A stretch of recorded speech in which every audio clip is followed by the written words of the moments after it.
आज मोर मन भारी दुख। मु सकाळु बाहरी जाइए रेडी होकर मेस जावाई। आज मोर यहाँ लास्ट दिन गाँव। बापा रेडी होते बाइक काढ़ी मत नहीं छाड़ापी बस स्टॉप। जी घर दूर में रुहति पाठ पढ़ाई ताकू जना घर दूर रही केमी लगे। तापर आम चली जाइलु एटीएम पैसा काढ़ापी। तापर बापा मत ये छाड़ी देकी पड़े मुझे अपेक्षा कर बस केत आसो बोली। गाँव में जो मजा थाए से सहर न थाए। तापर मुझे पहुँच जाइए बस स्टाण किसी समय अपेक्षा कला बेले मत ऑटो मिल जाता। मुझे ऑटो पड़े आसली कहीं मतलब जल्दी क्लास भी जबार था।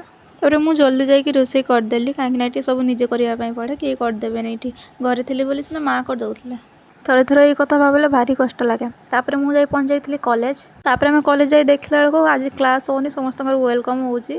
तापर आम चलीगलु टे लाइब्रेरी पाठ पढ़ापे। तापर से बाहर की आसी देखला बेलू कांथर किए पान छाप गुटका पकईकि पूरा अपरिष्कार कर आज मिनी ब्लॉग जब आपको भल लगी ताल मो चैनल को सब्सक्राइब करदे और लाइक कमेंट करदे। रही जय जगन्नाथ।